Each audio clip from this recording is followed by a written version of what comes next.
এরপরে আমাদের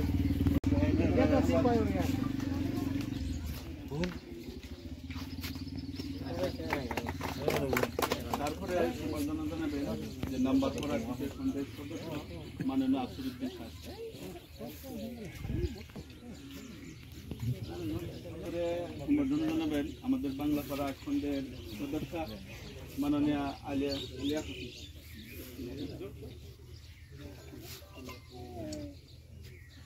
এরপরে সম্বর্ধনা জানাবেন প্রাক্তন নাম্বার পাড়া তৃতীয় খন্ডের সদস্য শামসুদ্দিন স্যার।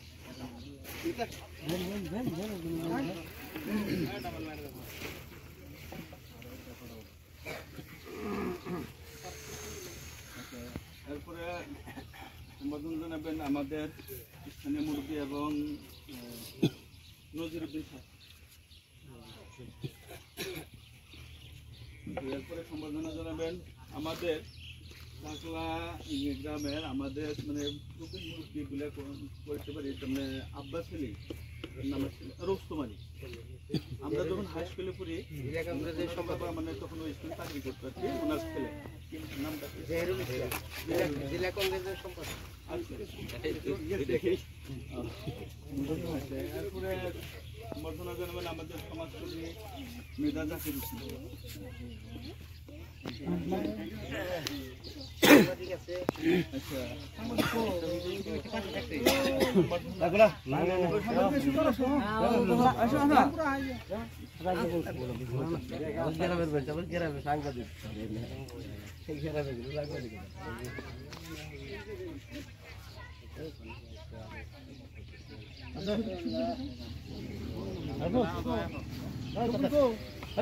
আমাদের সম্বোধন লাগবে না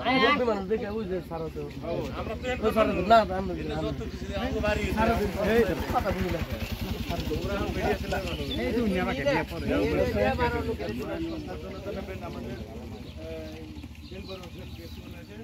উনি তার মানে প্রথম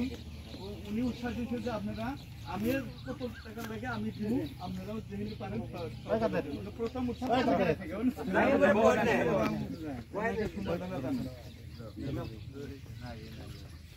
উনি একদম প্রথম আইনে মানে আমাদের সাথে দেখা করছে। আমাদের জেলা পরিষদ উনি বিষয়ের কথা ভাষণ রাখবেন। বিশেষ করে আমরা আমাকে একটা আর কি আপনার কাছে অনুরোধ প্রথমটা হলে কি আমরা রাস্তাটা যদি বান্ধা হয় কিন্তু আমরা যদি এর মধ্যে প্রদর্শন যদি না দিই তাহলে রাস্তা বান্ধাটা কি অনর্থক হয়ে যাবে। কারণ নদী এসে ভাঙে নিয়ে যাবো রাস্তা আবার মানে আগে মতো এই দুটা কামে একসাথে করা যায় নাকি এগুলো থেকে এইটা আপনার কাছে একটু অনুরোধ আপনি এই বিষয়ে একটু আমাদের সম্মানীয় আজকের এই সভার সভাপতি তথা চাকলা নাম্বার করা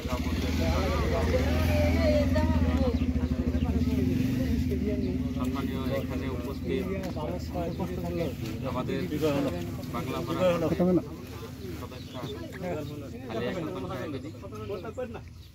সম্মানীয় নাম্বার পাড়া তৃতীয় খণ্ডের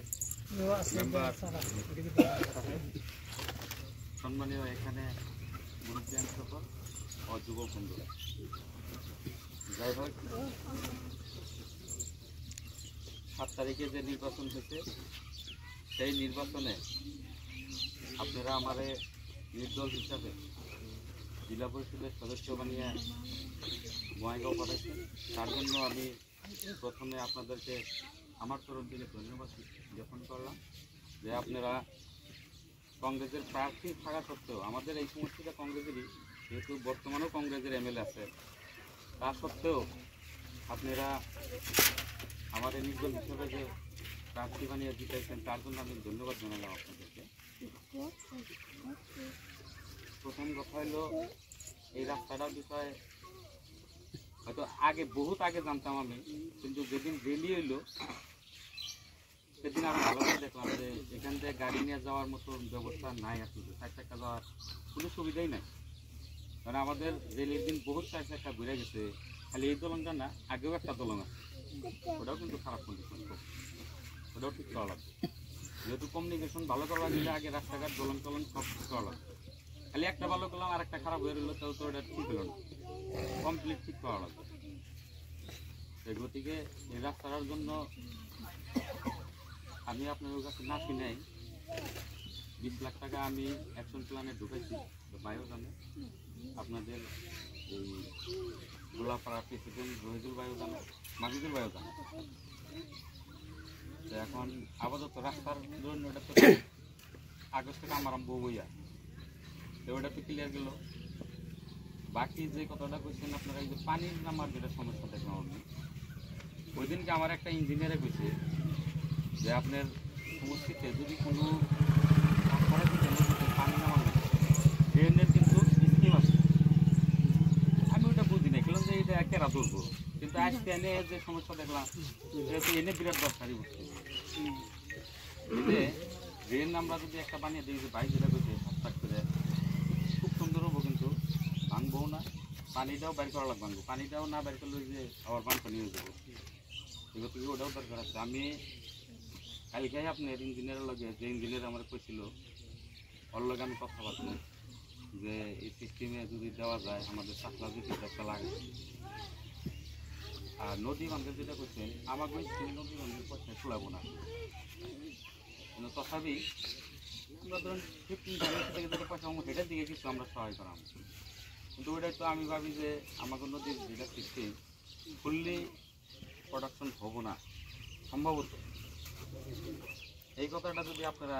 আমাদের বিধায়ক সাহেব আছে তিনারা বলেন যে আমাদের এইখানে এইরকম আমাকে অসুবিধায়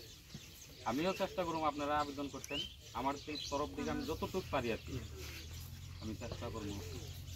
হয়তো 5 লাখ বা 10 লাখ দিলে যদি সমস্যার সমাধান হয় আমি দিতে কি মনে করব না কথা বলে কিন্তু মেন সমস্যা হলো আমাকে এই যে এখন যেটা দেখতেছি পানি বের করুন না আপনারা কইছেন ঠিকই কইছেন যে পানি না বের করার ব্যবস্থা করে রাস্তা বানাইলাম রাস্তা ভেঙে দেবো পানির ব্যবহার করবো পানিটা যদি না বেড়ে রাস্তাটা ভেঙে দেবো ওদিকে রাস্তাটা বানানোর কোনো অসুবিধা থাকবে যে এটাও একটা ডিসকাস করুন আমি ইঞ্জিনিয়ার লাগে যে কালভার্ট দিলে ভালো হয় না ওই ড্রেনটা দিলে ভালো হয় কিন্তু ড্রেনটা দিলে আবার এনে পাথারে জাগো মাটি আছে তাকে পারমিশন নেওয়ার দরকার আছে এনওসি দেওয়া লাগবে এখন আবার এনওসি দিব না এটাও একটা সমস্যা এটাও আমরা আলোচনা করবেন যে রাস্তা বানানোর লগে লগে যদি একটা কালভার্ট দিয়ে দিলে পানি কিনে নেমে যায় হয়তো আমরা ভাই যেটা করছে উল্টা বান্ধে থাক করে দেওয়া যায় দেওয়া যাবো কিছু দূর মতো 50 মিটার খুব পয়সা যাবো না ওটা একটা আলোচনা আপনাদের করুন আমি ইঞ্জিনিয়ার নাকি ডিসকাস করে আপাতত এখন কথা হলো যে রাস্তার কামটা ধরেন ধরা ওটা ধরেন কনফার্ম বাকি যেটি আবেদন করলেন আপনারা হয়তো আমি চেষ্টা করব আর আমাকেও ধরেন শপথ হয় আপনারা জানেনই ভালো করে কিন্তু এই স্কিমটি ভিডিও ধরবার বিচার যার জন্য ধরা হয়েছে তার মানে প্রেসিডেন্টকেও ইয়ে নাই আমাকেও আবার ধরুন জেলা পরিষদ হয়েছে মানে ওটা ফাইনাল ওটা তার কোনো ই নাই পথ তার কাটা যাবো না কনফার্মই তাই হিসেবে ধরছি একটা বেশিতে 40 লাখ করে বাকি যেমনি আবেদন করছেন আপনারা আমি চেষ্টা করবো আর বাকি যে দলনটা বানাইছেন অল্প খরচ খরচ হয়েছে এটার জন্য কি একটা আমি দিয়ে জন্য যেহেতু আপনারা রাইজের দিকে বানাইছেন আরও কিছু যদি মেরামতি করা লাগে আমি কি একটা দিয়ে দেবো তো নতুন হিসাবে আমি আর কি কমবো আপনার যেহেতু কিছু দিয়েই হারিনি